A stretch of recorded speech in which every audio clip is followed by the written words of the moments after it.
Hello everyone. तो यार आज की जो हमारी वीडियो होगी इसमें हम अपना जो है नया टॉपिक स्टार्ट करने वाले हैं। तो पीछे के जो टॉपिक्स थे वो अगर आपने नहीं देखे तो मैं आपको बोलूँगा कि ज़रूर से ज़रूर उनको आप देखिए, क्योंकि ये जो पूरी लेक्चर सीरीज़ है बहुत ही बेसिक से मैं बना रहा हूँ, जिससे कि आपको जो भी चीज़ें हैं जिसमें भी डाउट होता है वो सारी चीज़ आपको क्लियर हो जाए। ठीक है, तो आज का हमारा टॉपिक क्या है कि मापन में त्रुटि क्या होती है और ये चीज़ हम कैसे पता करें कि कोई भी माप हमने लिया है उसमें कितनी त्रुटि हुई है। वैसे तो बहुत ही सिंपल सा, बहुत ही साधारण सा ये टॉपिक है, लेकिन जब आप फिजिक्स पढ़ते हो तो साधारण से टॉपिक ही आपको समझना ज़रूरी होता है। ठीक है, एडवांस टॉपिक को समझने से पहले साधारण से टॉपिक समझने बहुत ही ज़्यादा ज़रूरी होते हैं, तभी जा कर के आप एडवांस वाला टॉपिक को बहुत आसानी से समझ सकते हो। तो यहाँ पर हम बात करेंगे मापन में त्रुटि की, लेकिन उसके पहले भी हम बात करेंगे कि आखिरकार त्रुटि क्या होती है। तो त्रुटि जो है एक तरह से बोलते हो, जब भी आप बोलते हो त्रुटि, तो त्रुटि को आप ये समझो कि त्रुटि एक तरह की गलती है। ठीक है, लेकिन हम जो है यहाँ पर जब विज्ञान में पढ़ते हैं तो उस गलती को क्या नाम दे देते हैं? त्रुटि दे देते हैं। ठीक है, तो आप इसको ये चीज़ नहीं बोलिएगा कि गलती है। ठीक है, क्योंकि एक आप जैसे क्या करते हो, चावल एक होता है और दूसरा नाम होता है अक्षत, लेकिन आप जो चावल और अक्षत ये जो दो शब्द हैं इनका अलग अलग यूज करते हो। ठीक है, जब आप पूजा के लिए सामग्री में चावल को यूज करते हो तो वहाँ पर चावल ना बोल करके अक्षत बोला जाता है। ठीक है, उसी तरह से जब हम विज्ञान में कोई गलती की बात करते हैं तो उसको हम बोलते हैं त्रुटि है।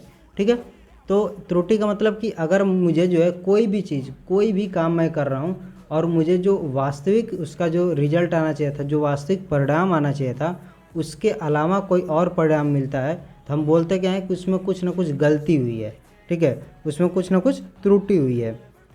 अब यहाँ पर जब हम मापन में त्रुटि की बात करते हैं तो देखो, मापन में त्रुटि का मतलब समझ में आ गया कि कोई भी चीज़ को हम नाप रहे हैं उसमें कितनी क्या चीज़ की गलती हो रही है, उसी को हम बोल देते हैं मापन में त्रुटि। अब इसको मैं एक एग्जांपल से यहाँ पर आपको समझाना चाहूँगा कि सपोज करो कि ये मेरे पास एक छड़ है। ठीक है, और इसकी वास्तविक लंबाई मैंने मान रखा है कि 5.3 सेंटीमीटर है। अब मैंने क्या किया, इसको अलग से फिर से नापा और नापने के बाद मैंने इसका जो है लंबाई निकाला 5.7 सेंटीमीटर। तो मैं अब क्या बोलूँगा कि वास्तविक लंबाई तो ये थी, लेकिन हमने नापा क्या, 5.7 सेंटीमीटर हमने नाप के निकाला। तो इसमें क्या हो गया कि वास्तविक मान से अलग मान आ गया। तो मैं बोलूँगा कि इस वाली माप में क्या है, त्रुटि है। इसी को हम बोलते हैं मापन में ये त्रुटि है। ठीक है, आपको ये चीज़ समझ में आ गया होगा कि मापन में त्रुटि क्या होती है। अब दूसरी चीज़ आती है कि कोई भी माप हमने लिया है उसमें कितनी त्रुटि है, वो चीज़ हम कैसे पता करेंगे।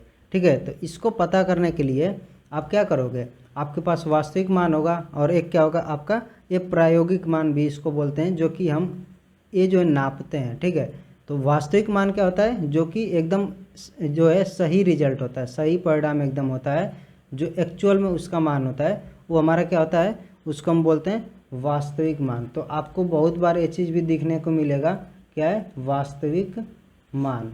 तो वास्तविक मान का मतलब कि एकदम सही उस चीज़ को माना गया है। जैसे यहाँ पर हमने छड़ की लंबाई क्या मान रखा है कि 5.3 सेंटीमीटर एकदम सही है, लेकिन हमने क्या किया, फिर से उसको नापा। तो नापने का मतलब कि हमने उस पर प्रयोग किया। प्रयोग करने का मतलब बार बार कोई चीज़ को हम करते हैं। ठीक है, हम खुद जो है इस चीज़ को नापते हैं। तो हमने जो है उस चीज़ को नापा, तो नापने को हम क्या बोलते हैं, ये जो मान आता है इसको बोलते हैं, ये हमारा हो गया वास्तविक, और इसको बोलते हैं प्रायोगिक मान। तो आप बहुत बार देखोगे ये शब्द यूज होता है प्रायोगिक मान।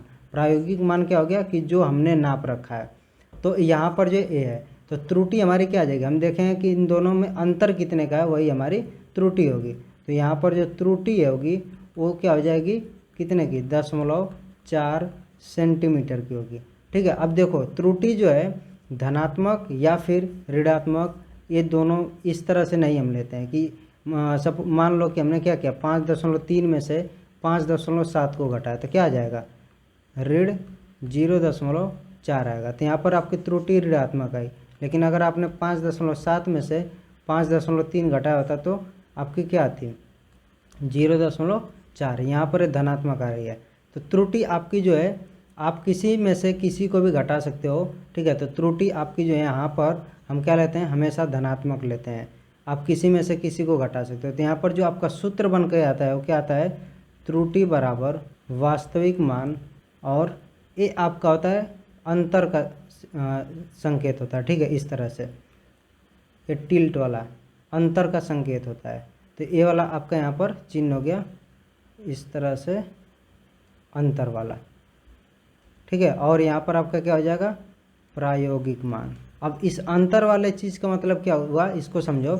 इसका मतलब ये होता है कि कोई भी बड़ा रहे, या अगर ए वाला बड़ा है तो इस बड़े मान में से इस छोटे मान को हम घटा देंगे, ठीक है। अगर ये प्रायोगिक मान वाला बड़ा है और ये वास्तविक मान छोटा है तो इस वाले बड़े में से इस वाले छोटे को घटा देंगे।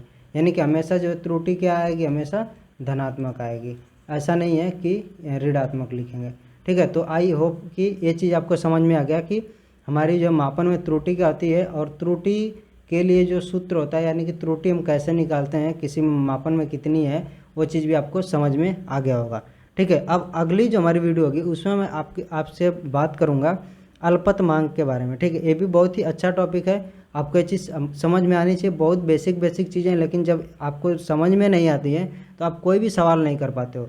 एक बार आप समझ लोगे तो आप जो भी सवाल होंगे उनको बहुत ही आसानी से कर सकते हो, ठीक है। तो आशा करता हूँ कि आपको जो है ये सारी चीज़ें बहुत अच्छे से समझ में आ गई हैं। अब मिलते हैं नेक्स्ट वीडियो में। So till then take care, bye bye.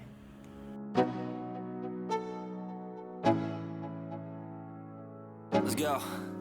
Yo, I'm like an addict, do I gotta have it. I ain't even playing, got a really bad habit. If it moves, gotta grab it. Fuse like a magnet, lose, won't have it till I'm doomed in a casket.